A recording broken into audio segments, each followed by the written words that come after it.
Thank you, and I'm going to try to do something which I don't normally do, which is talk sitting down, because the way that's located and the way the room's located, if I do my usual and walk up and down, it's going to be intensely distracting and impossible to see. And also, I've got to ask you to move the slide, so let's move the slide. I have to explain to my students why I chose the title, The Joy of Tax, because they can't remember the inspiration. Too young, too young. It's very sad. David Cameron, of course, did remember the inspiration. He actually told the Conservative Party conference in 2015 that he had taken it home and tried it with Samantha, and all 64 positions didn't work. One of his tackier jokes. There we go. Henry just asked me, what am I going to be working on next year? That was his quick question to me, and I said, this. I'm going back to my roots. I'm going back to being an accountant. I've spent the last 20 years pretty much talking about tax issues of various sorts. But I am a chartered accountant. By accident, I've ended up as a professor of practice. A professor of practice means I don't have a PhD, by the way. So I'm a professor who has not got the conventional route of having a PhD, although I have to admit I've now published plenty enough academic papers that I could submit and get one almost certainly, but I just can't now see the point. So I'm going back to accounting, because I believe that the time has come to revisit this incredibly important issue. There is no civil society organisation that I know of, campaigning organisation, that focuses on accounting. Now, I happen to know there was no civil society organisation that focused on tax when I started the Tax Justice Network in 2003 with John Christensen. So now I've helped incorporate the Corporate Accountability Network. This logo CAN at the bottom is the Corporate Accountability Network, and we're going to actually be a civil society organisation focusing on accounting. And that's because we think that actually this is a massive economic issue that is very largely ignored. Most people of a certain age, and some of them are in this room, will remember that Monty Python did actually publish something called The Little Red Paper Box, and page 17 said accountancy was very boring. Written by John Cleese, because I think he spent one morning training as a chartered accountant and decided to become a comedian instead. Well, he might be right. Some aspects of accounting are boring, and yet it fundamentally changes our view of the world. And actually, more than that, it is used to change our view of the world. This is not some boring, neutral subject. This is the lens through which the business world wants us to see it. And from my point of view, this means that there is an enormous range of issues to look at. I have long been frustrated with my own institute. I am a member of the Institute of Chartered Accountants in England and Wales. I have not been in Chartered Accountants Hall since 2:30 this afternoon. Where, as usual, I was met by one of the management team. I don't seem to be able to go in there without somebody coming to see me. I'm sure they have a little spy network out. What are you up to, Richard? And what I want to do is talk about why I think that these organisations are failing in the first instance, and then give you a very specific example of an area which is critical, which is climate accounting, to show how we might change this. So I'm not going to go totally dry. I'm going to try and give you some examples. But the critical point is, it's the lens through which large companies want us to show their own performance as if they are virtuous. And I don't agree. I think this is a very particular neoliberal worldview, if we can move on. It's supposed to be in the public interest. If I look at the charter of my own professional body, it declares that it is incorporated with a royal charter in the public interest. And it says that throughout. That's why we are given this extraordinary right to be chartered accountants, which also gives us a monopoly on the supply of certain services in society, so we can charge more than anybody else could, all simply because we're the only people who can do some things, like audit, for example. And as a result, we tend to earn more than the average person. By being qualified, you earn a lot more than being an unqualified accountant. So there's a considerable privilege implicit in this charter, granted in the public interest. And that's also true of the people who set accounting standards. The body I'm most concerned about here is the International Financial Reporting Standards Foundation, which many of you might not have heard of, but they set the rules of accounting for over 100 countries worldwide. In particular, they get their power from setting the rules for the European Union. I do not think that this will change whatever happens on Thursday night. I do not think we'll be breaking our association with the IFRS Foundation, largely because it's based in London. It's based upon an English tradition. It just happens to be a Delaware company incorporated in the favourite US tax haven of Delaware. You couldn't make it up, could you, somehow? And they have also failed on several occasions to file proper accounts in accordance with the Companies Act in the UK, and have actually been fined for having to make corrections to that and other companies' filings found by a friend of mine, Tim Bush. There are a few awkward chartered accountants who like to give hell to organisations like the IFRS. Anyway, they are also incorporated and given privileges in the public interest. So you would think that should be their focus, if we can just move on. And actually, it's really interesting to go back to 1975. Now, that was the year I first prepared a set of accounts. I'm a very sad guy. I was 17. I wanted to be an accountant. You know, that is a definition of sadness when you're 17. And actually, I have a twin brother who was doing a business studies course at the time, and I was doing A-levels. And a guy offered him the chance to work in an accountancy office, which my twin brother was not in the slightest bit interested in, because he wanted to be a radio DJ, and indeed has succeeded in that ambition for most of his life. Whereas I wanted to be an accountant and grabbed the opportunity, went and worked for 6 weeks during a summer holiday, and had prepared a set of accounts in the lower sixth form. That was the year that the corporate report came out. For a long time, a rather ignored document, but now back on the Institute of Chartered Accountants website, I have to say probably my responsibility, because I nagged them like hell to put it back up there.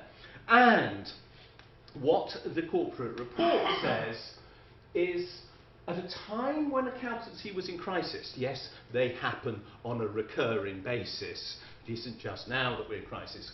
In 1975, accountancy was in significant crisis. There were things like Laker Airways flying the Atlantic with no planes in their accounts, which everyone was saying was rather odd, and Rolls-Royce having a thing called the RB211 engine, which some people might be old enough to remember, the RB211 engine, which was never going to get a plane into the sky, but was valued at full cost on their accounts and was clearly inappropriately valued, and therefore Rolls-Royce was actually bust, but didn't declare it. All sorts of accounting scandals going on, and it was realised that we needed accounting standards to try to make sure that actually you couldn't put any old rubbish on the face of your accounts. And so this thing, the Accounting Standards Steering Committee, was established by the Institute of Chartered Accountants. It was the first body to look at this issue in the world, and you can fairly say the IFRS Foundation is its heir a few generations further on. We were ahead of the States, and it issued this extraordinary document, which is a really quite pivotal in the history of accounting, in my opinion, because it actually said, who are accounts for?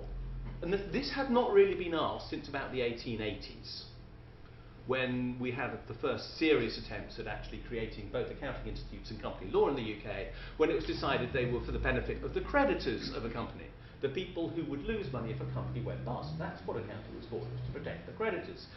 But in 1975, in an enlightened era when the entire membership must have been high on dope or something, they decided, I expect they're all dead by now, so I'm probably safe. I hope so. That there were, in fact, at least 6 stakeholder groups who had an interest in accounting. Unsurprisingly, they were the supplier of capital. That isn't just the shareholders, of course. That's the people who provide loan finance as well as the shareholders. So the people who provide the money to let the business trade, and quite fairly so. But also these other 5 groups, trading partners, so the suppliers and the customers, because of course they too can be owed money, even if it's only a guarantee that isn't going to be fulfilled or whatever else. So the trading partners have an interest. The employees, unsurprisingly, have an interest. Current ones, how's our business, our employer doing? They have more invested in this business than most suppliers of capital. The people who own the shares can be out in 10 minutes if they could, well, a friendly broker, they can sell their entire portfolio and be gone. The employees can't do that. So they are heavily committed. Past employees, of course, because they have an interest in pensions, and those who might be joining, who actually also, of course, are concerned about should I be joining this company? Why people don't do more checks on the companies they're going to join, I just don't know, but that just shows how little people understand accounting. Regulators. And there are a whole host of regulators, and I've deliberately separated them from tax authorities who are a particular regulator. Tax authorities obviously have a very clear financial interest, but other regulators, whether it be banking regulations or licensing authorities or whatever else, want to see what is this company doing. And finally, and this is the one that was really quite surprising, back in 1975, civil society was quite clearly in their scope. Civil society, every other purpose, and they were quite broad-minded about this. It included local authorities, it included people who lived in an area impacted by an activity, it included people who had no financial stake in the business but were impacted by it, was how they defined it. And actually they talked about license to operate, because there's limited liability in here. Now, I have a very particular view about limited liability, which it is a historical aberration. If you tried now to go to Parliament and said, I've got this fantastic idea, let's let a couple of people sign a piece of paper and they're no longer responsible for their debts, I don't think you'll get it through. It is very obviously an abuse of human rights. It's completely in contravention of the UN Declaration of Human Rights, because actually it undermines other people's claim to their property. So it contravenes UN Declaration Article 17. But we did it in the 19th century, it worked, it survives. But it's an extraordinary abuse, and the price of limited liability was considered to be publicity, so that your creditors were not abused. So we were at this state in 1975. Let's just move on. Now let's look where we are now. This is 2018. And this comes from the IFRS Foundation, the people who set the accounting standards for the world. And they are saying basically, I won't read it word for word because that would be very boring, but what they're basically saying is, we prepare what they call general purpose financial statements, because they can't use such a convenient word as accounts. When four will do, they use four when the rest of us can do with one. We prepare general purpose financial statements for the benefit basically of those who are trading in financial markets with regard to buying or selling equity and debt investments, providing or settling loans or other forms of credit, and exercising the right to vote on management's decisions. That's what they think the information is for. So basically for traders. That's now all accounting is about.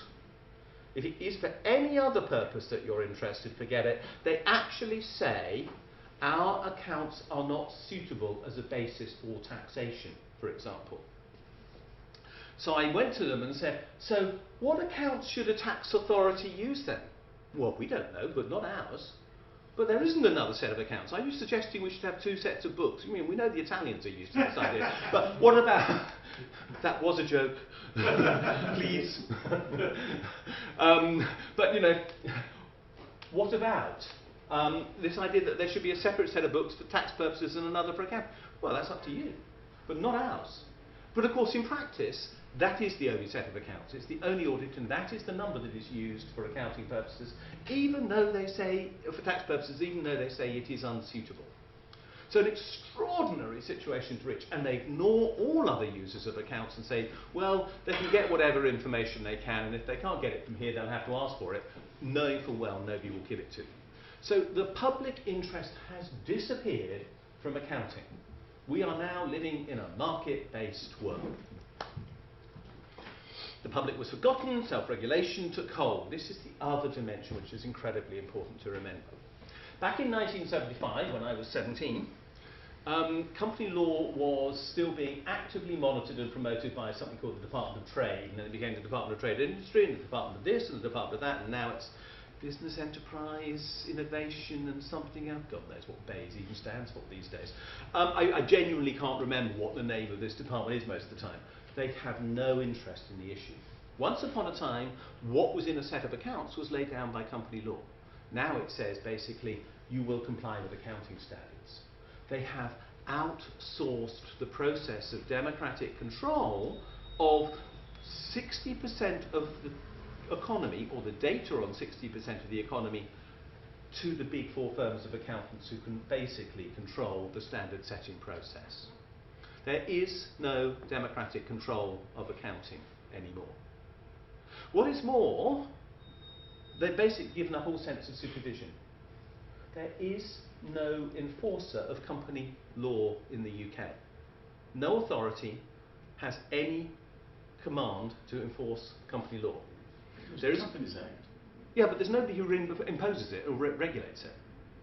So we have a Companies Act and all these offences and penalties, but actually there isn't anybody who monitors it or imposes it or enforces it. So, for example, if you send in a set of accounts and it's clearly inappropriate or wrong, you will not be prosecuted. Because Companies House, which receives those accounts, has no authority to prosecute. The only thing they check on a set of accounts that they will send in is the page numbering is sequential, all the dates are for the right year end, the postcode of the registered office is correct. That's very important. The director can be 125 years old and have the name Mickey Mouse and they don't care, but if they've got the wrong postcode, that matters. And I kid you not, this is the case. There's ample evidence of people who are well over 120 years old who are still directors of companies and they accept the forms, no problem whatsoever.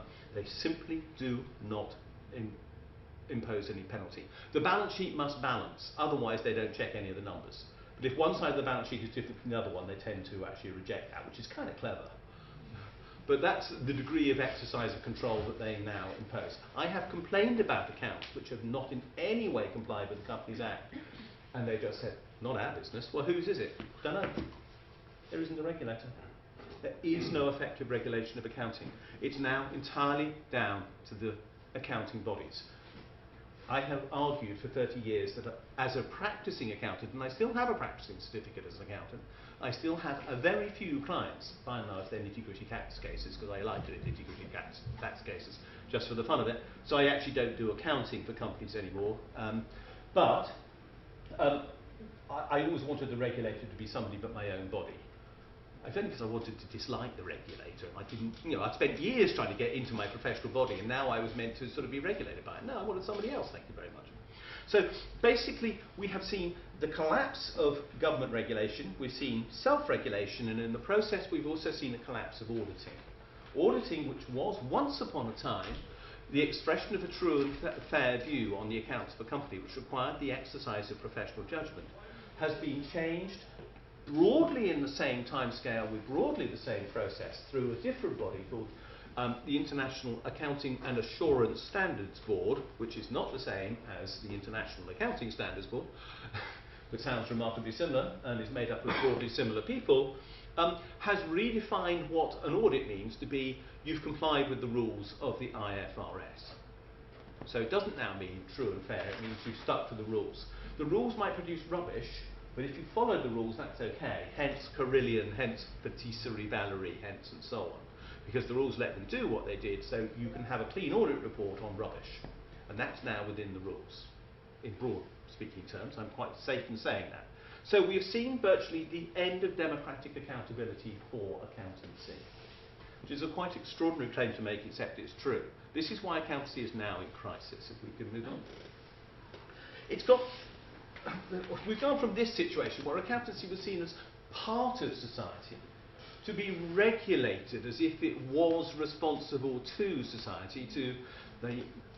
Henry said I had to have a couple of diagrams or pictures, so I put in a couple of diagrams and pictures to keep him happy. Accountancy now views the rest of the world as being beyond its concern.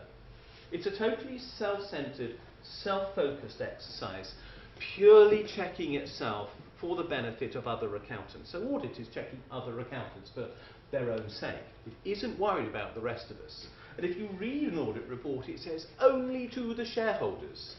So precisely defined, we are not responsible to anyone else. And law has managed to be restricted, so they're only responsible to the shareholders. So it is virtually ignoring the world at large. Now, this has really big implications as far as I'm concerned.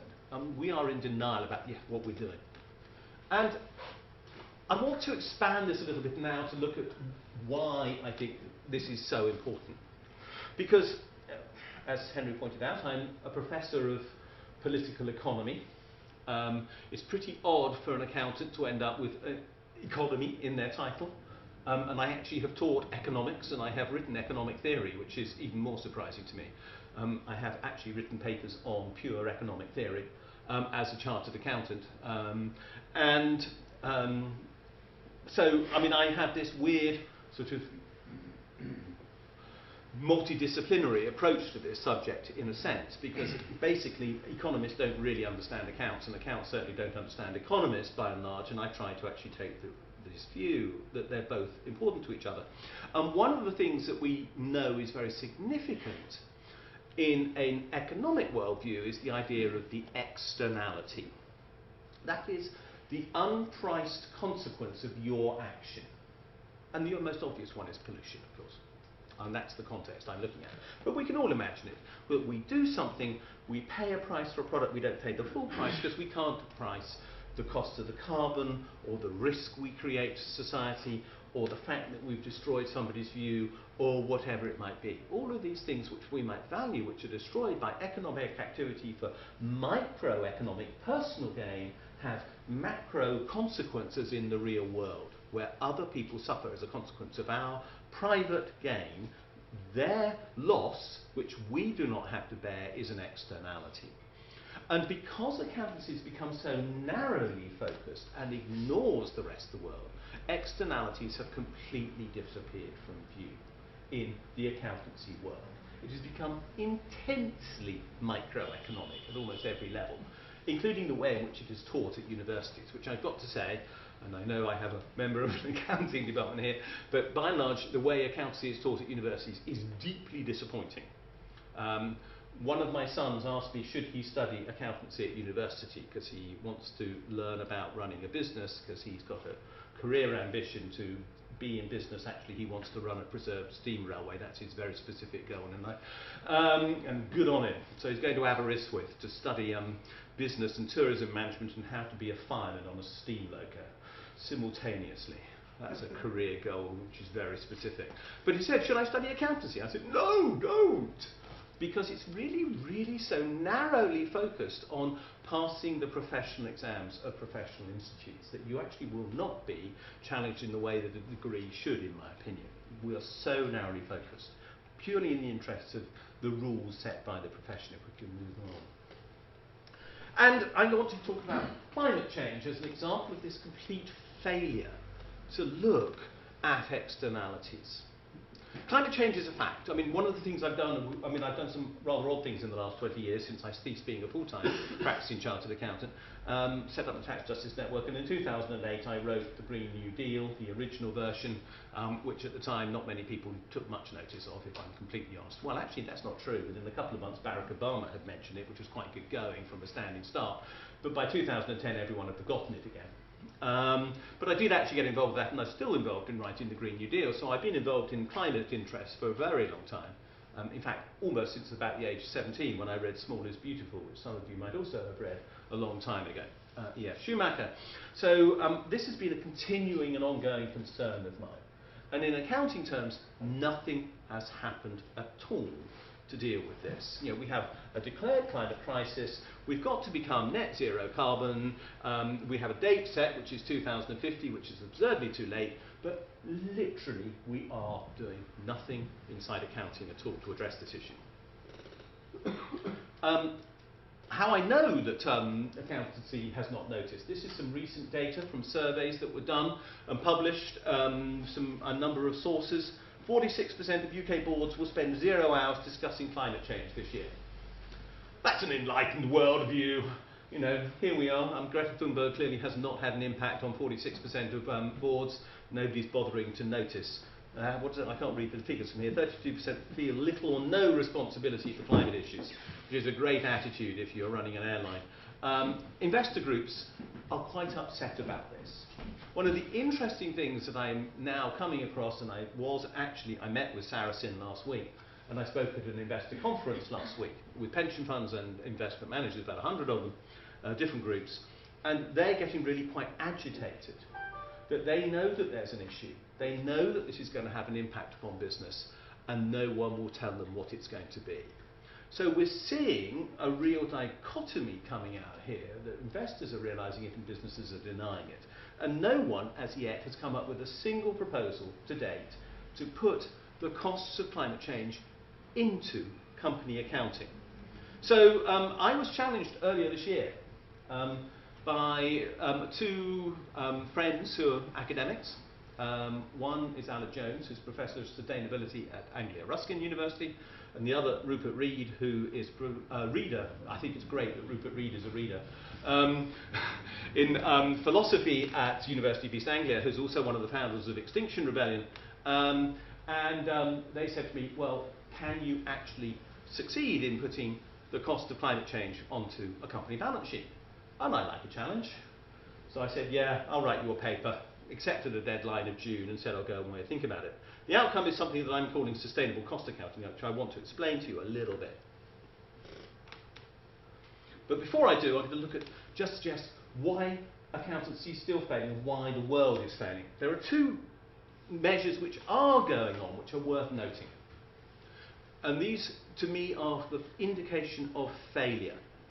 The first is something called the Task Force on Climate-Related Finance Disclosures, which is spearheaded by somebody called Mark Carney, who you might have heard of, who's giving up his job as Governor of the Bank of England, of course, very soon, and has been appointed by the UN to be its climate change ambassador on finance-related issues. And indeed, he spoke in Madrid at the COP25 summit today, and I managed to pick up his speech at 4 o'clock, so I'm up to date on what he thinks. And he was behind the creation of this through the Bank of International Settlements, working with that enlightened person, Michael Bloomberg, who's got a billionaire. So Michael Bloomberg chaired this, and they created a set of proposals. And there's a second set of proposals to look at, which is from the EU, which is the EU Taxonomy for Sustainable Activities. Let's be clear, we're using taxonomy in the proper sense here. It does not mean tax. Just to be quite clear about it, because some students would undoubtedly at this point be confused. Not wishing to say anything about my students, but so tax doesn't always mean tax. And this is a proposal from the EU. Let's have a quick look at what they do. Next slide. Oh, sorry. Next slide, yeah. So this is the TCFD. This one is the dominant of these two at the moment, simply because it's first in the field. It's the only sort of universal standard on climate emissions, which are supposedly being reported on by large companies. Mark Carney's very proud of it. He said he is today. It's producing information which is entirely outside the framework of financial accounting. It's additional reporting. ESG is what it's called, environmental, social and governance reporting. It used to be called corporate social responsibility, until that got the generic name of greenwash, and then it got renamed as ESG. But this is ESG reporting, outside the framework of financial reporting. Now, Mark claims it's incredibly successful. He says that over 80% of multinational companies are doing it. And then when you actually examine how many are really complying with the hard data in here rather than the soft, woolly stuff like, we're really worried about it, which is a very easy statement to make and gets you into the framework, how many are actually producing any information which is really hard data, like what are our climate emissions and what are we going to do about them? Fewer than 10% of the companies that have signed up are actually in that category. So the real rate of compliance is tiny and going up in this category at the rate of about 1% a year. So sometime by about 2100, we should get some degree of accounting from this, even though it will still be outside the financial accounts. It's entirely voluntary at the moment, absolutely no compulsion to take part, and as I say, no accounting data at all. Carney has repeated this afternoon that he thinks business is not going well enough on it and he wants to make it mandatory, which is, from my point of view, interesting. I'd like it to be mandatory, but maybe not this framework. But at least we've got something happening, but it's not accounting. And again, with the European Taxonomy, driven by the EU, the whole purpose here is got nothing to do with financial accounting at all. In fact, all the financial accounting standards in the documentation, and it's about 470 pages long, this document. I have to admit I haven't read all 470 pages. Thank God for PDF word searches to find the bits that you want to look at, because most of it is in fact about how to do carbon emission estimation, for which I believe it is very good. I'm not knocking it for that purpose, but all the financial reporting element is entirely voluntary, and the sole purpose again is for the benefit of financial investors. So everything we're looking at is still for financial markets, nothing for the world outside. Just for financial markets, and this one is how a market can be sure that the product which is being called green that it is selling is green. So can we be sure that when Apple says that it's raised a bond for 2 billion for green finance, Apple really is actually A, issuing a green finance bond, and B, the money will be used for green purposes when Apple is sitting on a cash pile of over £70 billion in the Bahamas at the present point in time? No, sorry, it's Bermuda. Wrong, not Bahamas, Bermuda. You know, they've got vast amounts of money already. Is this really a green product? Does it make any difference overall to the cash available to Apple? No. So can we call it green? This is what this one's focused on, but it's not changing anything. It's just about product labelling. So it's really not changing anything. So these are the two outstanding contributions. They're changing nothing. They're just doing a bit of labelling around the edges. Really, we're going nowhere. And no one is succeeding in putting anything into the financial statements. So I went to see my own institute, where I have, I think it's fair to say, the reputation of being a troublesome member. Because of the work I've done on tax, and I said I wanted to see them to discuss this, and said, is anybody doing any work to put it on the balance sheet, because I've been asked to take part in this project, which the Institute of Chartered Accountants were peripherally involved with, and they said no, nobody is. So I said, well, I'm going to try and take on that challenge, and this is what I'm going to do. So I'm just going to explain to you how I think this is possible. I simply don't accept that we can't achieve this. They say we don't need to achieve this. I forgot about this slide. They say we don't, no, carry on, leave it there. They say we don't need to take any action because existing rules already cover it. I don't believe them. I think we can skip this fairly quickly. But they say there are two measures that mean we don't need to take any action. I'll just have a quick look at them. IAS 36, if you go to the next slide, they say that if somebody has already invested in something which can't carry on now because of climate change emissions and any change regulation, this covers the rules. Basically, it simply says you must write off the asset. Now, for example, let's take an example to make it easier to understand. You buy a steel processing plant. I mean, that's something you do every day, but suppose you did. And you will assume, because accountants make these sort of assumptions, it will last for 50 years. If that is a massive carbon-emitting steel-producing plant, I promise you it is not going to last for 50 years. Because it is now clear that we need to make steel without carbon emissions, and we've got to do it by 2050. And actually, in fairness, Mittal have accepted the challenge. They think they can do it. And they are seriously engaging people to help them. Cambridge University Engineering Department are actually working on it, and they're looking at ways to achieve the goal.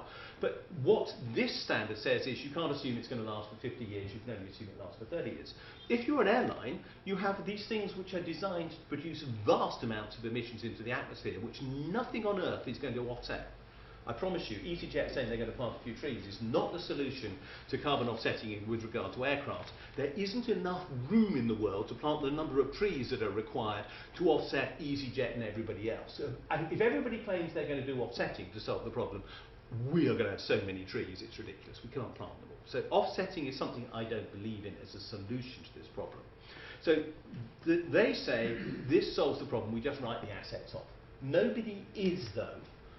So as a matter of fact, there doesn't appear to be anybody who's actually recognising this issue. If I just move on to the next slide.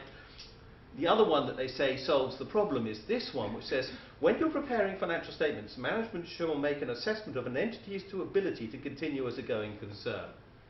Now, going concern is a really interesting concept. We've seen it fail miserably many times. Again, I'll go back to Carillion. You know, it said it was a going concern, and a few months later it wasn't. And BHS said it was a going concern, and a few months later it wasn't. And Patisserie Valerie said it was a going concern, and a few months later it wasn't. So the ability that most organisations have to assess going concern appears almost non-existent on conventional financial frameworks. If we look at companies who are clearly pumping out carbon in large scale, well, Mark Carney actually said it this afternoon. Okay, you've got 5 minutes. I'll get there. No, I won't. I'm going to need slightly more than 5. Mark Carney said it this afternoon. You're not going to survive. If you are a carbon emitter, you will not survive. So going concern says they should be thinking about how they will in the long term wind up their effects. Let's move on. I don't believe these therefore work, so let's try and find a better response. Now, my response is to actually say we need to deal with all those stakeholders. Let's skip this one and the next slide because we've already basically dealt with that. And I've come up with this idea, which is sustainable cost accounting. And I'm going to tell you what this is, and I'm going to ignore the slides for a moment. They're there, and we might flick through them, but fundamentally I'm saying something very simple and very straightforward. And that is that I believe we should have an accounting standard called sustainable cost accounting, although I'm beginning to think it should be called sustainable cost reporting, because then I can use an acronym which is SCORE, and you can ask, what's your score, which sounds much better than that. So I quite like sustainable cost reporting rather than sustainable cost accounting now, but it only came to me yesterday, so we haven't retitled it yet. But the idea is the company will estimate its carbon emissions. It will do it for its own activities, and it will do it for its supply chain. And it then has to estimate how much it will cost to become a net zero carbon emitter itself and within its supply chain. And it then has to put that entire cost on its balance sheet up front. This is the complete reverse of every accounting logic that exists at present, where for those who understand economics, they will understand the concept of what is called net present value, which is where you do a mathematical calculation to discount future activity to the present and reduce it in cost as a result, because there is a time value to money. What we know about deferring action with regard to climate change is the cost will go up the longer we defer it. So in fact, we are reversing the discounting process. We need an escalation rather than a discount. This puts the cost on the balance sheet now because this is the cheapest it will ever be. It will always cost more if you defer action.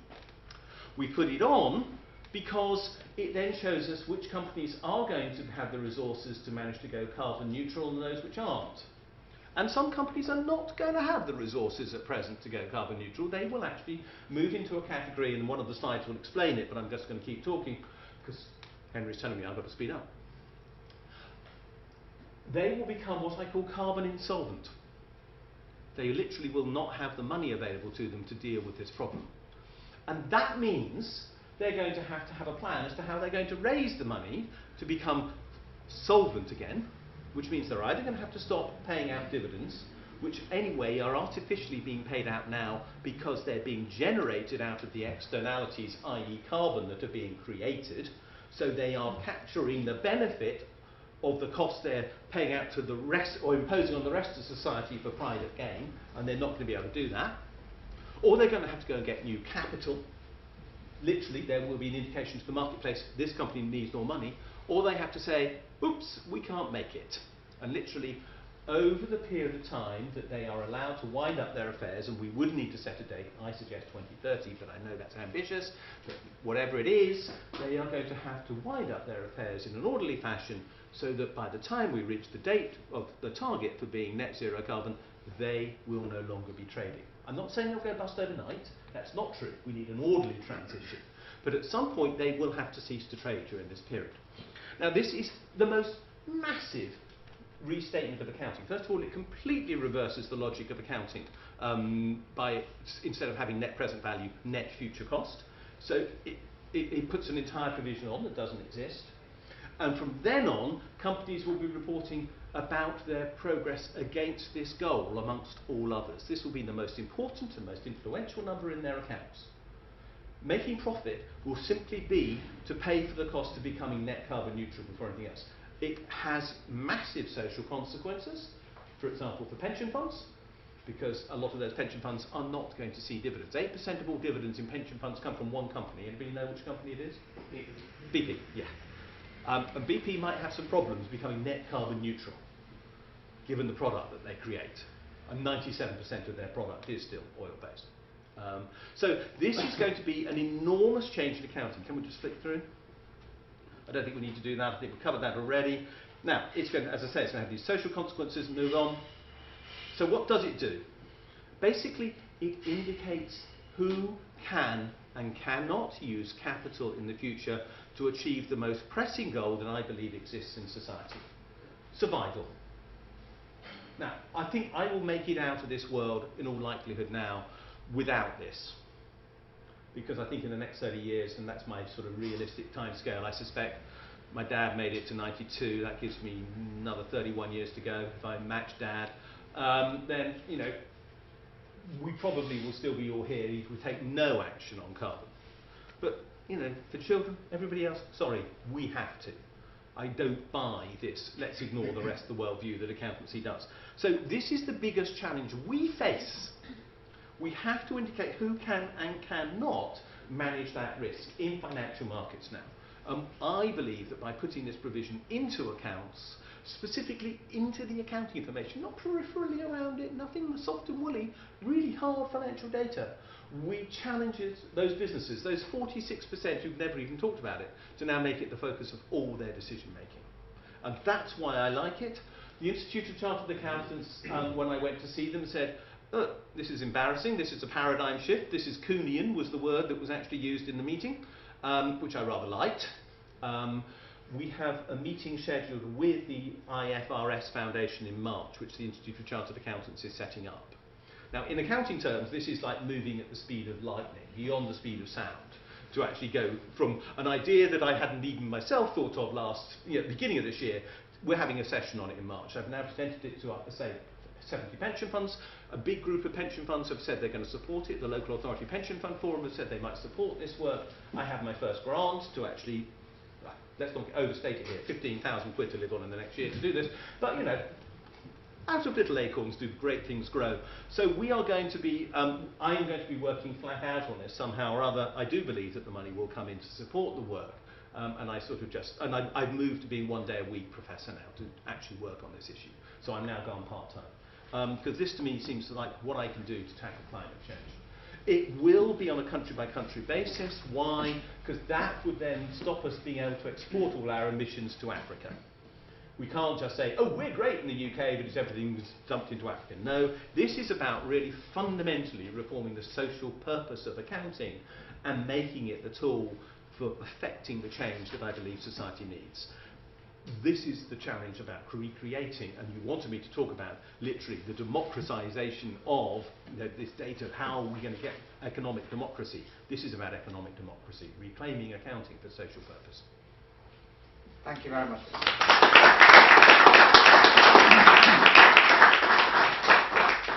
You can stay at the front if you like. Rita, do you want to come up, or do you want to stand up? Or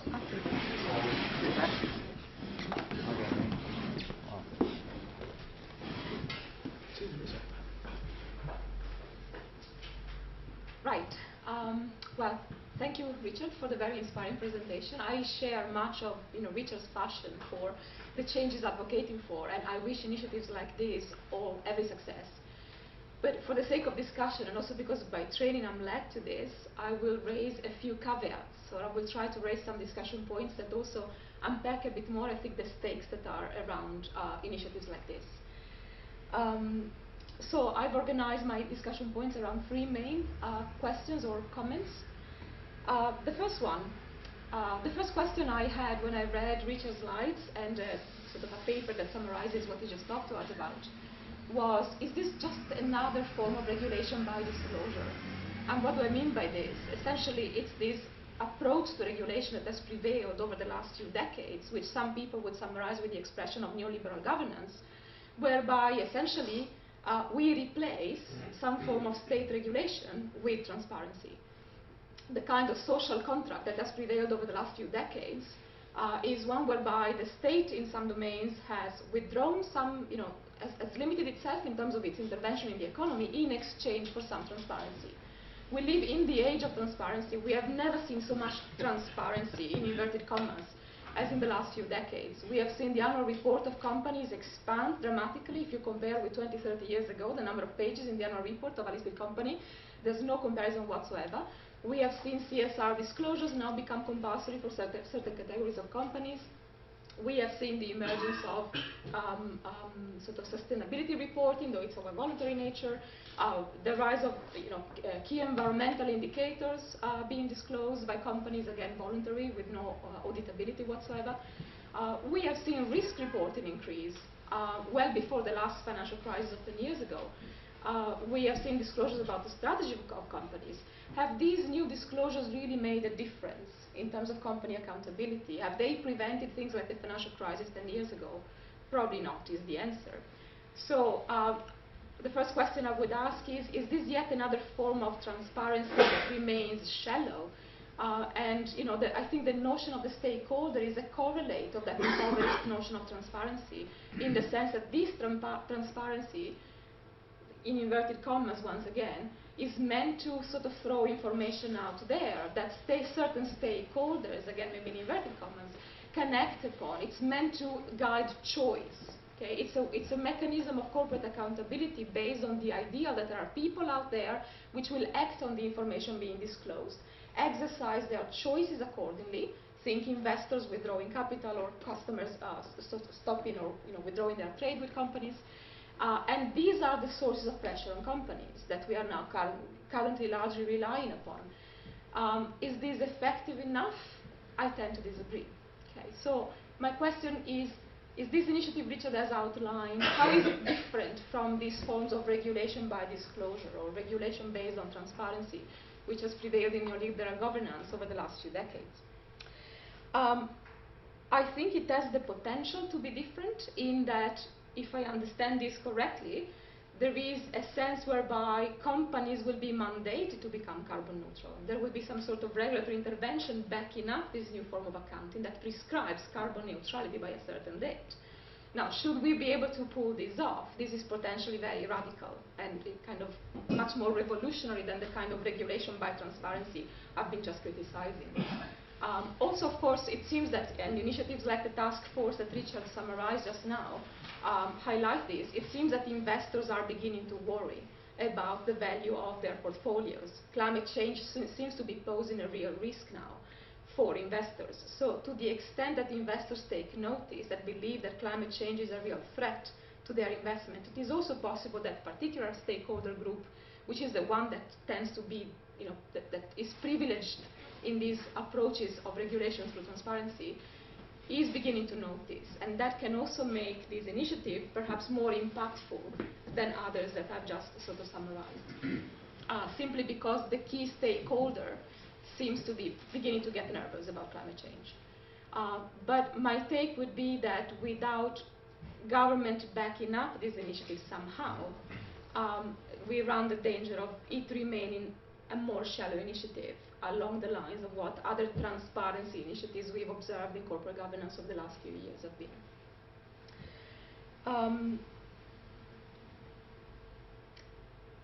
The second sort of discussion point I had, and this is where sort of things become more problematic from a technical standpoint. Who should be doing the accounting? The devil is in the detail. Mm-hmm. So in your model, I suppose auditors play a central role in that they have to establish whether the path towards carbon neutrality that companies commit to is credible, and they have to establish whether there is or not solvency in carbon terms. Now, of course, we know that audit as a mechanism for accountability has come across as quite weak and has been in question for quite a long time. You mentioned Carillon, BHS. We have had many examples of auditing failure over the years, and recently the regulator has started a review of auditing, the Bryden review, questioning whether we should fundamentally reform auditing as a mechanism of accountability. So to the extent that your scheme rests also on the work of auditors, well, that's another weak point that needs to be looked into. Secondly, well, you can tell us more about whether especially the international level, international standard setters in accounting are really likely to be on board with this project, knowing what they are about, and you kind of mentioned it already. I find it quite hard to believe that they will be fully on board with such a radical scheme for change, given that the only sort of user of accounting that they have in mind for a long time has been the investor, and actually short-term investors, for that matter. So the devil is in the detail, and I think a lot in this scheme rests on how you define solvency or insolvency in carbon terms, and so how you measure these things, the sort of the actual cost in an accounting that takes place behind this project, this approach. And I guess that's likely to be quite controversial. If I think of financial insolvency in more traditional terms, that in itself is quite a controversial process to judge, right? When at the first signs of financial distress, sort of financial ratios send a signal that a company may be experiencing distress, and that there may be some likelihood of the company going insolvent, going bankrupt. Now, these signals often work as self-fulfilling prophecies, because the minute that investors or customers or creditors see these financial ratios deteriorate, they make decisions that go against that make the insolvency of the company much more likely. Creditors, making the terms of, their trading with the company much harsher, customers stopping trading, suppliers of capital withdrawing their investments. So as a result, these indicators of financial distress actually create sometimes the very reality that they're supposed to just neutrally detect. So establishing at which particular point in time a company becomes insolvent is actually highly controversial. So if financial insolvency in a very traditional sense is not so easy to judge and determine in terms of when it is actually happening and its likelihood, I would imagine that carbon insolvency may be as problematic as a process to observe and to judge. And so again, who does the accounting becomes a crucial issue, because this is likely to be a very controversial type of accounting.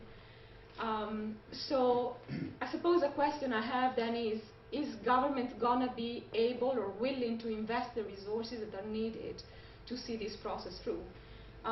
This sustainable cost accounting model that you just outlined to us reminds me very much of an approach to regulation that's become very popular, especially in this country in the last 20 years, known as enforced self-regulation, whereby there is a division of labor between companies and government in regulating particular sectors.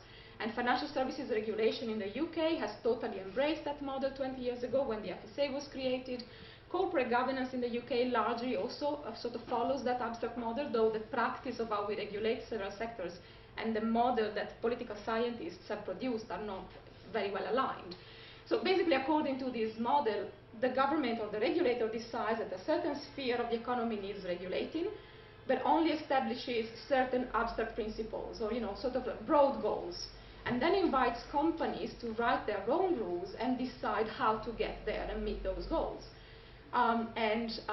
So companies write their own sort of rules in line with the broad principles set by the regulator, but then the regulator is supposed to approve those privately written rules by companies.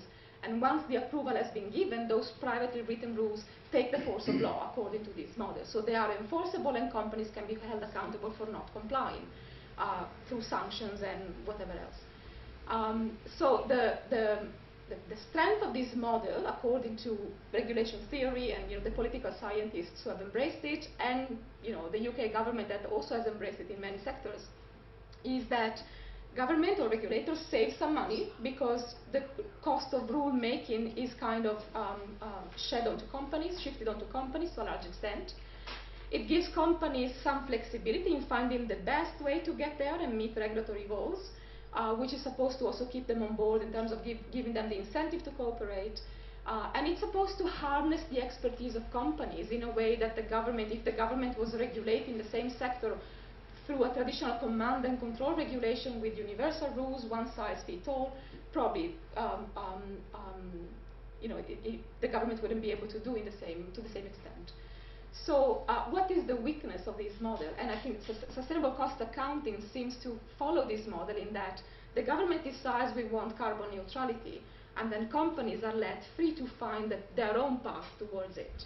Okay? And as long as they can prove through some sorts of accounting that they're going to be carbon neutral, then we will have achieved the regulatory goal. Now the question, the weak spot of enforced self-regulation is, does the government have the expertise to really evaluate privately written rules?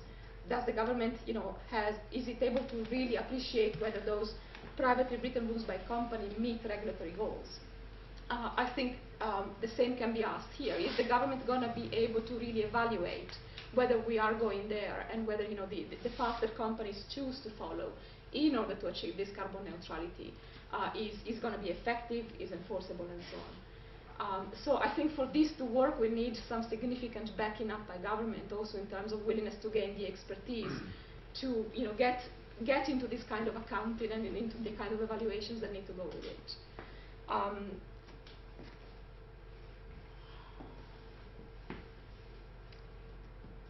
Finally, and perhaps a more philosophical question is accounting the answer?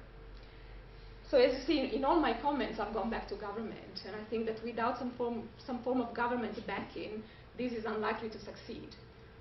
or it will only succeed to the extent that investors care for whatever happens to their portfolio as a result of climate change, which is a suboptimal, I suppose, outcome for this project.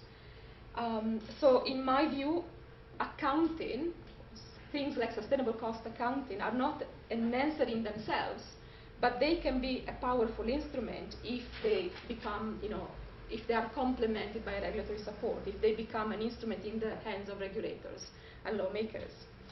But more broadly, perhaps, and again, from maybe even more philosophical question would be, are we running the risk of focusing too much on the accounting at the expense of alternative solutions?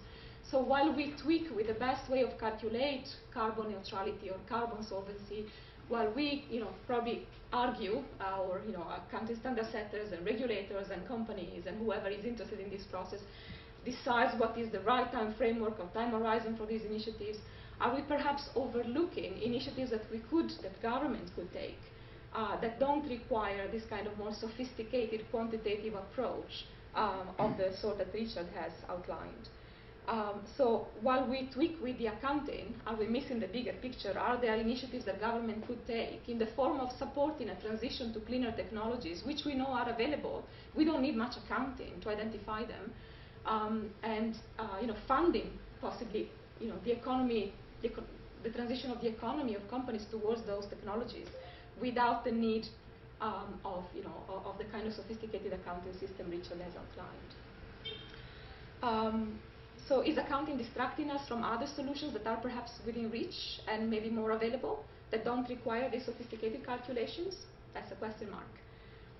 So to bring back the discussion to the topic of corporate democracy, I suppose my provocation, perhaps more as a citizen than as an academic, is corporate democracy is possible if we avoid trying to achieve corporate democracy through an impoverished notion of transparency and through an impoverished notion of the stakeholder, which in my view is a kind of hollowed out notion of citizenship. So if we try to achieve corporate democracy not as a replacement for our broken representative democracy, but in trying and fixing our representative democracy, we will probably then be able to achieve some form of corporate democracy. So what I'm trying to say is that I see the need of government intervention, and accounting led to itself, or the market led to itself through accounting, may not be as successful as an approach with the regulator much more involved. So I suppose we need, my view would be that we need a radical change of our approach to regulating companies that accounting on itself cannot achieve. Brilliant. Thank you very much, Rita.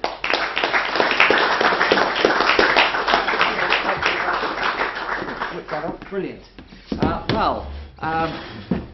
That's provided a lot of sort of things to consider, and I know actually if I say you can respond, then you'll probably have a lot to say, but I think I'm going to open it, but you can then pick up some of the things depending on what... Can I make one response? Okay, make one and response. This actually is from what Mark Carney was saying this afternoon, so I think it's really quite interesting. He's saying the reports at COP25 comprehensively document the scale of change that is needed across our economies to put emissions on a trajectory consistent with building a net zero economy. Firms that will align their business models with the transition to net zero will be rewarded handsomely. Those that fail to adapt will cease to exist. He's actually embracing the idea in the sense of carbon insolvency. And what he concluded was that by COP26, we must look at mechanisms to make TCFD disclosure mandatory. Now, COP26 is in Glasgow next year.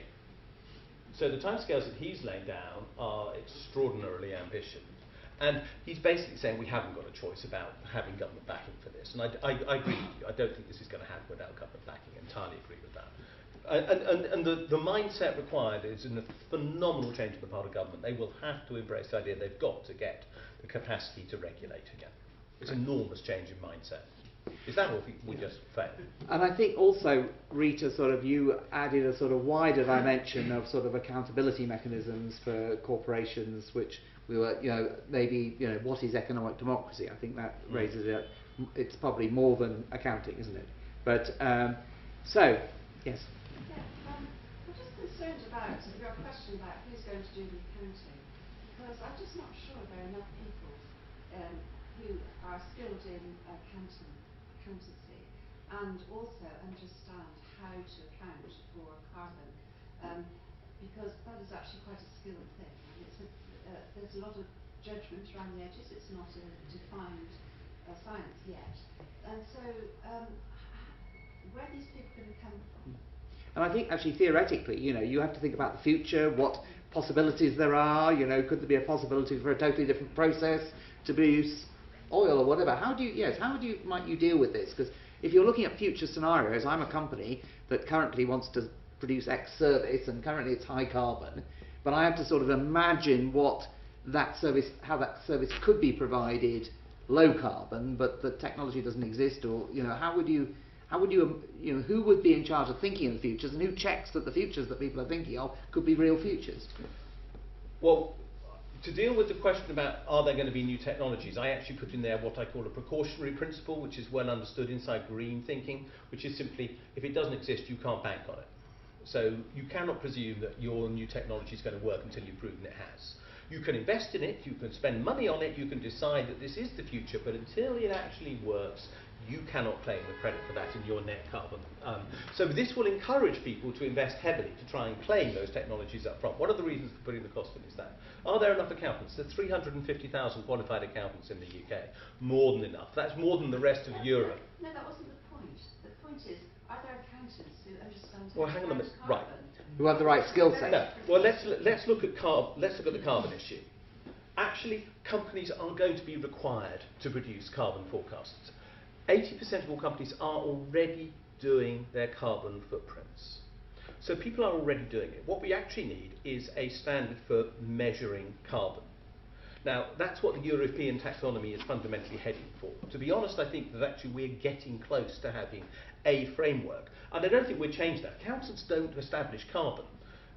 People who understand carbon have to establish the rules on that. What accountants have to check is have they complied with those rules, which will be laid down by those who understand carbon. So there will be carbon auditors effectively, and that profession is already developing. And frankly, it's going to be a growth prospect for lots of people who actually want to find a career, because we're going to need to do it. We are not going to get to net zero carbon, which is becoming the necessity, unless people go into that as a career profession. Do I have any doubt that they'll be there? No, none whatsoever. I'm quite certain they'll be there. But the job of the accountant will then be to check, have you done it properly?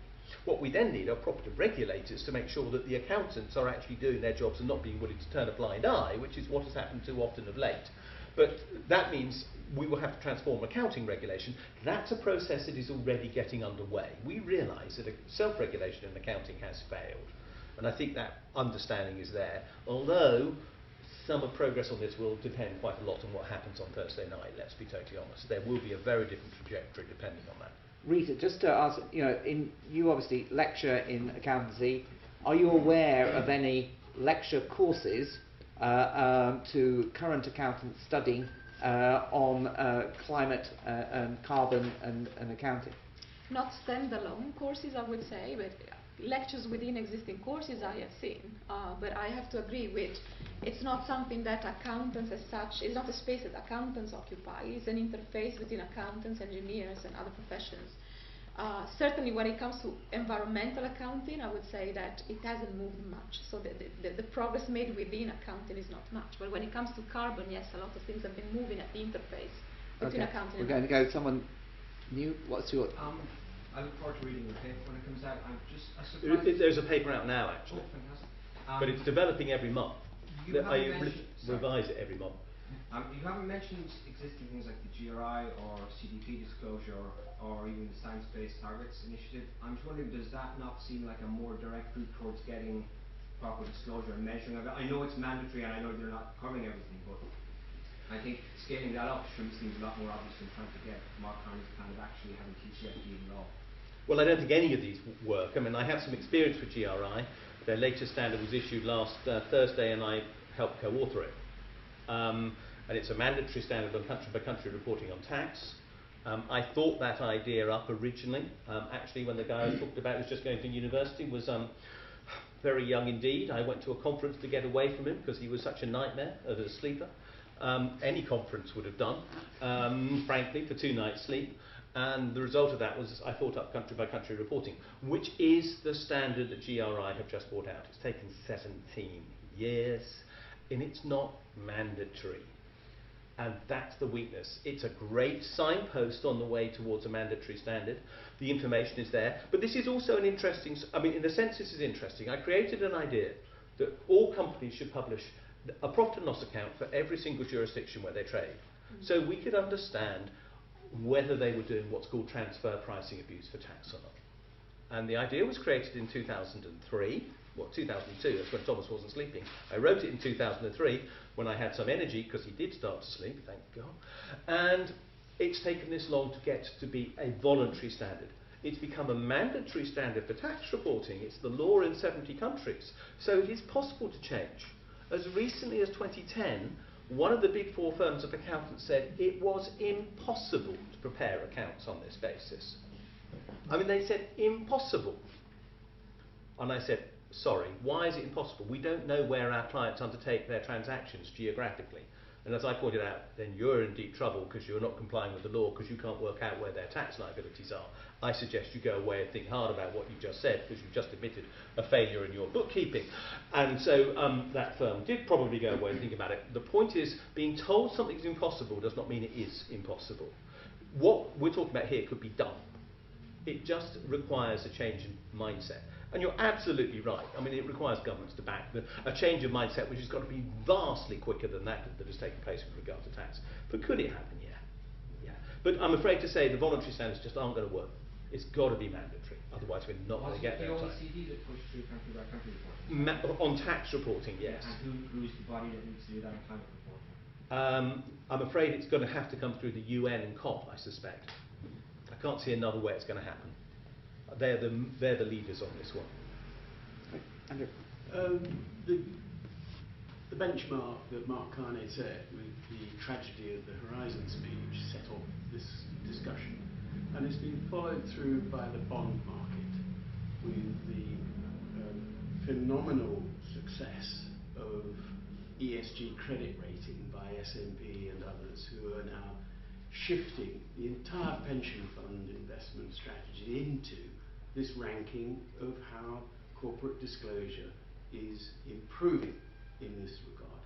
It's not yet, and I would take further your fantastically interesting idea, to include natural capital accounting, including water and farming and agriculture and the big system change that is required across the whole structure of the way industry behaves. That's the big target that Mark Carney is kind of thinking of working towards, and it might well be that is a completely possible outcome to deliver at COP26 if we come out of the Common Agriculture Policy. Well, if we come out, it doesn't make any difference because the Common Agricultural Policy will still exist in 27 other countries. So no, but that's we've got the that's taxonomy, we've got the inconsequential. EU taxonomy that's shifting the market. Yeah, but if the Common Agricultural Policy still exists, I don't think that makes any difference whether we're in it or not. And we won't be out by COP26 anyway, because we'll still be in a transition agreement, whatever happens. Natural capital accounting was the issue that gave rise to this discussion in the first place. I was actually asked, could I bring natural capital accounting into this? And the answer is no, I don't see how we can bring natural capital accounting as yet into financial frameworks, and I've tried. And I've gone back to Alid and Rupert, who first asked me to think about this, and said, I don't think I can actually bring biodiversity into this framework at all as yet. Should I go ahead with it anyway? Do you mind if I name you in this? Because I can't do that bit. And they said, oh God, if you can deal with carbon, you're doing well. Let's not worry about biodiversity. Come on, you've got somewhere. We will have to deal with this in stages. And biodiversity is obviously as important. I mean, bluntly, it's as important. Well, it's part of net gain. But we haven't got there yet, and I don't think COP26 is... But it's in the law. But No. TCFD, yeah, it's in the law, but we haven't got a way of dealing with it. Well, that's the government. Yeah, no, but we can say black is white, but if we actually don't know how to make black white, it doesn't make any difference, does it? You can pass a law, and we have vast numbers of laws which say we'll do things which we don't achieve. I'm interested in pragmatically how we're going to achieve this. And this is why I believe the accounting pressure.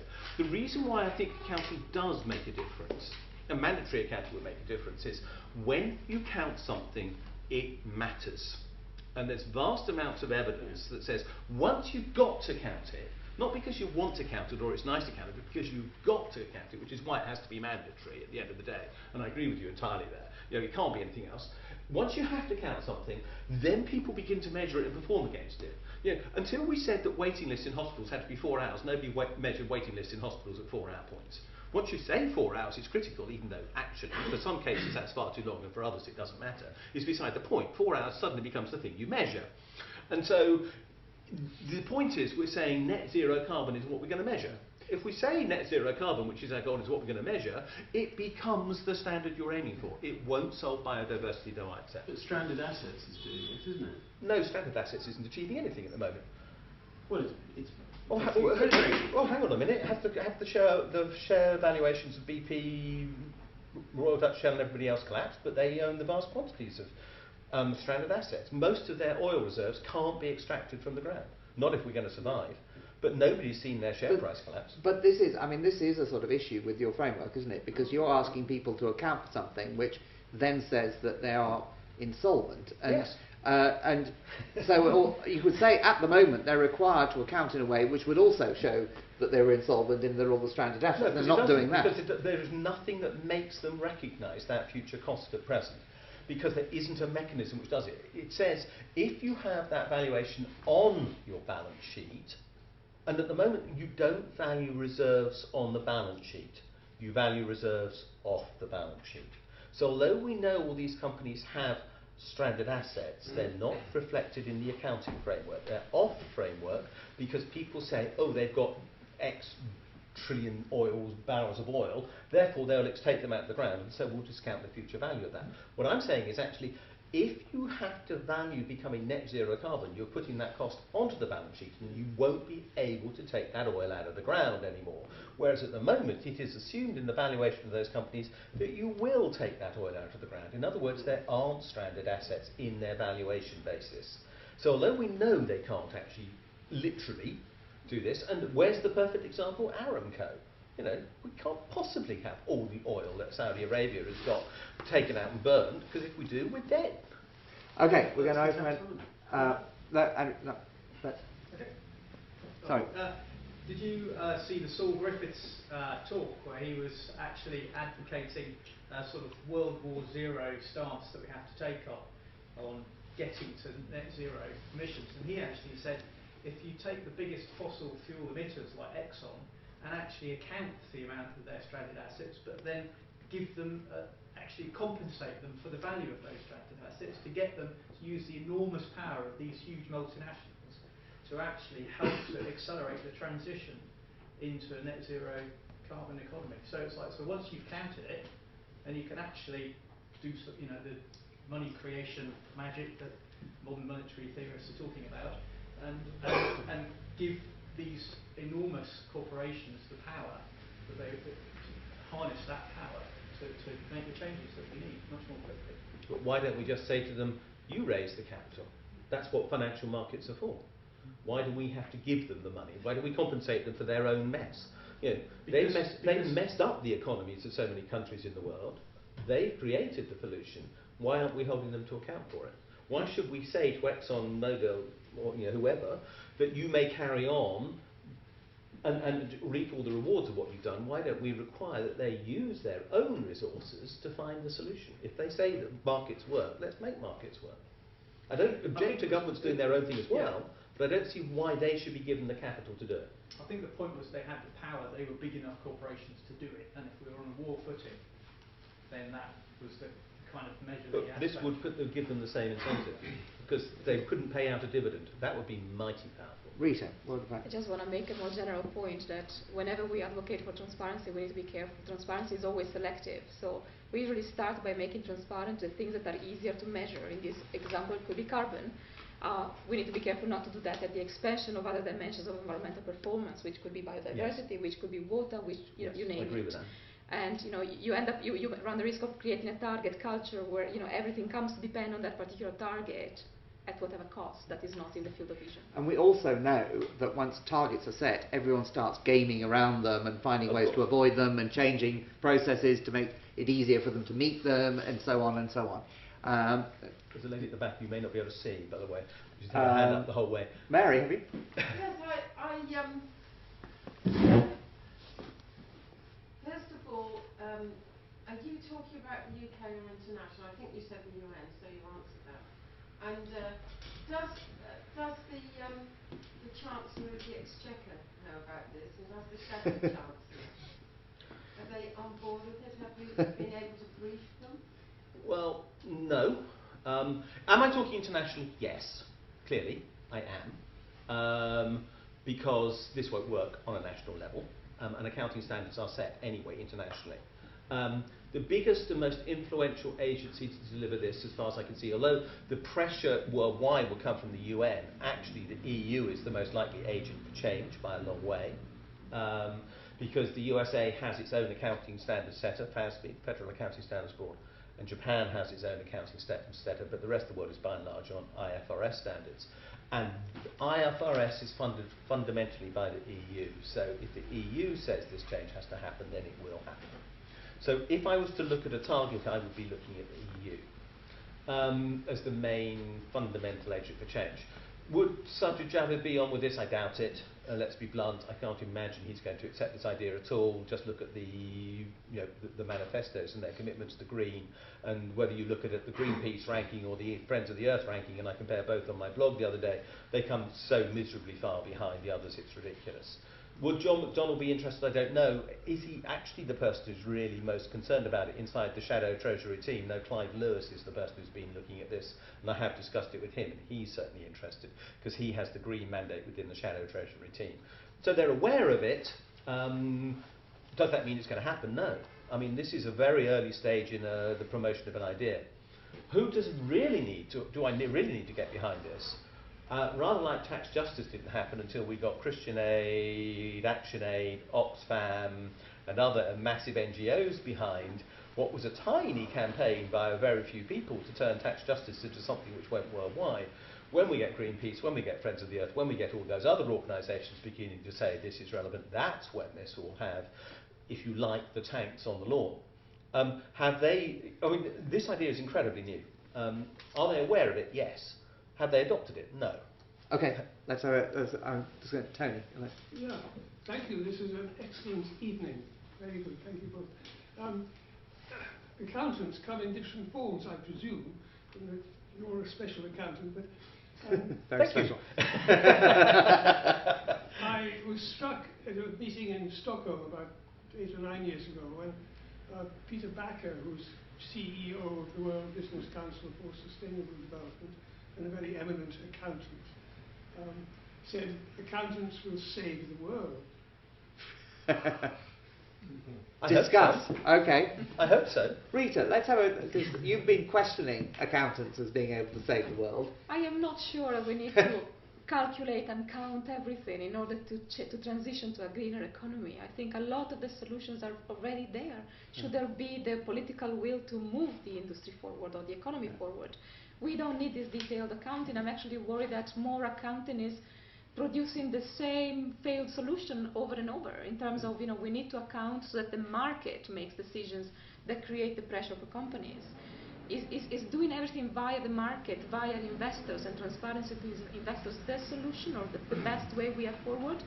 Could we just be more brave in terms of what we impose on the industry? And I also wonder about the sort of dynamics of this, because to some extent the sort of theory of change, if you count something, put it up, then you sort of immediately get the response. And one of the things I know in development theory is that people have moved away from what you might call a liability approach, where you go and tell people what a terrible place they are and how they've got absolutely nothing, to what's called an asset-based approach, where you go to people and say, well, these are the possibilities, these are the things you've got to sort of enable change. So I just wonder, if you take that sort of idea and you're wanting these companies and so forth to change, getting them to spend loads of time working out what a shit position they're in, is that really a sort of enabling and empowering thing to do? Or do they spend all their energy trying to prove you wrong, rather than doing anything? Well, my real concern with your comment there is that we're actually going to measure all this carbon. And we can't do net zero carbon without measuring anyway. Otherwise, how do we know we become net zero carbon? So we've got to impose this requirement on the private sector. Because if we don't impose it on the private sector, we'll never know the outcome. But maybe, so whether we're 20%, 30%, I mean, it's not exactitude, is it? its direction. And we have to go up like this. Yeah, and we've got to go like fury, yes, but we've got to measure that fury, and we've also got to make decisions about how to allocate the funding which is available to us to affect this process of change. And if we don't have a tool to appraise who can and cannot use resources to best effect, then how are we going to decide who is going to get those? And the reality is that every year, vast amounts of money is invested through financial markets. I mean, in this country alone, 105 to 110 billion pounds a year goes into pension funds, and a significant part of that goes into private companies, or the shares of private companies. And if we don't provide indication as to which of those shares are good or bad, in the sense of these companies are capable of using resources and surviving the process of change, and these companies look as though they can't, then we're not going to have the indicators we want to literally meet what Mark Carney is saying, is some are going to be rewarded handsomely for their process of change and some aren't. And so I believe we do need indicators as to who can and can't use resources well, if there is to be any prospect for those who are at the age of 30 in the room might have a pension when they reach normal retirement age. There aren't many. That's exactly what the green finance business Well, is. you had quite a But it isn't doing big it. go. Of We'll course, go. they don't Sorry, we'll think go it's to actually yes. Sorry. I was going to ask, have you come across Polly Higgins' suggestion to make ecocide, in other words, damaging the environment, a crime at the international court? Yeah. And we I might don't just think add it that you in the front, just spread that out because we haven't got much time. We'll take these two questions. There's the UN Sustainability Development Goals that have been issued. A lot of these, the circular economy, I'm not sure if you're familiar with them, they're pushing everyone to adhere to those development goals. And I think maybe these accounting models that we're discussing would be great if they could fit in there. And just another thing on policy, it has to be global. Money or transparency in this case always follows the path of least resistance. So you could be declaring your carbon transparency in one place and then your sustainability transparency in another, just as they do with tax at the moment. So I just wanted to have those comments. Okay. Do you want to? You can take those two questions and don't expand too much because we've got then Rita and then we'll sort of. 90 seconds. I did mention the idea of country-by-country reporting in this. I think it's critical that companies would report their achievement by country. So a multinational in 140 countries would have to report outcomes in 140 countries, not overall, because otherwise there will be dumping. There's no doubt about that. So I agree with that entirely. I come back to the key point. This is 60+% of the world economy we're talking about. At the moment, the Green New Deals and everything else are looking at the 40%, the government-controlled sector by and large. That is not going to solve the problem. The rules will, but they have to actually be imposed upon the use of resources inside accounting. Accounting is already failing us for all sorts of other reasons. We aren't getting the information we need to make effective decisions about a whole host of other areas. So this reform is part of a bigger mandate of reforming accounting anyway. Remember, we've got other areas that the Corporate Accountability Network is interested in beyond this. But so this is about making business accountable in a new way as we go through the biggest crisis that we're ever going to face, that we know we've ever faced, the most rapid period of transition, which is going to be imposed, not chosen. Because this has to be imposed. If we fail, then I really do worry about my children's and my grandchildren. They don't exist yet, as far as I know. I hope they don't. But I hope that there will be such people, and I hope they will survive. And at the moment, I really don't believe it. I think this will indicate how to allocate capital for the benefit of the long run, to which companies will be playing a part, because I do believe the private sector will still be there. And if the private sector is there, we've got to find a mechanism for indicating who's good and who's bad. And that's why this is important. My point was, have you... I haven't, no. I haven't. I think it sounds an interesting idea, but I don't think it'll happen yet. ...to make the CEO or a minister personally liable as a international criminal. But I don't think it's going to happen yet. So it's an interesting and nice idea, but I'm not really believing it will happen, if I'm honest. It's interesting. Watch this space. Rita, would you like so you can pick those, but also sum up, sort of reflect? Well, yeah, I will just say that Richard's initiative is very much one that's pitched at the level of the individual company and the individual company behavior. It's a behavior initiative. You want to direct businesses towards a, let's say, carbon neutral future by means of the kind of incentives that transparency can provide. Most likely, I think if this succeeds or goes, if it gets any traction, it will probably end up along the lines of what the task force is already trying to advocate for, some sort of compulsory disclosure of climate-related risks to investors. I am pessimistic. I don't see this going much further. But having said that, I very much hope it goes much further, and we should support Richard in every way to try and push this as much as possible.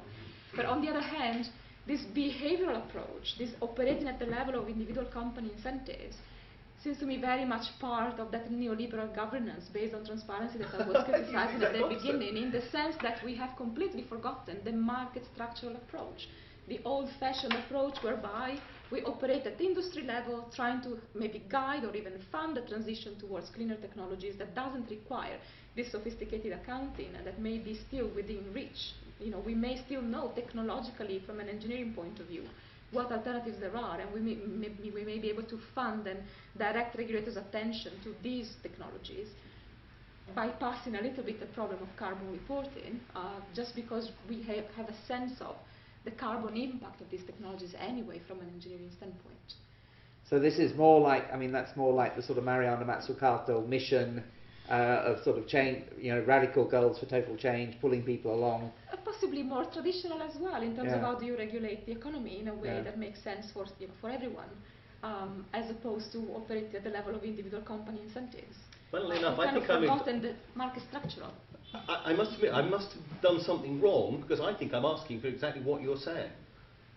I don't identify anything neoliberal in this. I think this fundamentally rejects that entire neoliberal philosophy. Well, neoliberal in the sense that neoliberalism is based on this idea that you operate through competition and that you enact change through competition. I'm imposing regulation on them. That But on individual companies that then plays through the market. Entire markets. This is a whole market. This is all markets. Every company. But wait a minute. Yes, I know, but it's still each individual company that does it, and then it plays out through the market.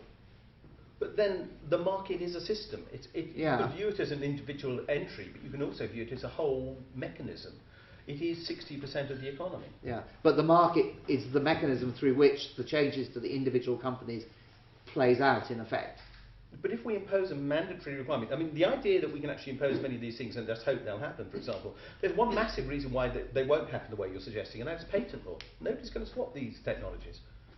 So there isn't a regulatory process unless we're going to abandon all, for example, something which is completely radical, which is let's get rid of all intellectual property rights over anything to do with carbon so that anybody has access to these ideas. Now, if you're going to do that, then that's something fundamentally different. But otherwise, just saying, oh, we're going to develop these ideas and they're going to be available to all, who's going to develop them? Anyway, we're getting into a whole new space, but getting into more of that space of strategy as well. But anyway, I'm sure we'll return to this. We have wine and some snacks and an opportunity for further discussions. The speakers hopefully will stick around, so do stay and enjoy further, hopefully stimulating conversations. And I'd like to just finish by thanking again our two speakers for a very interesting, dynamic and exciting event. Thank you very much.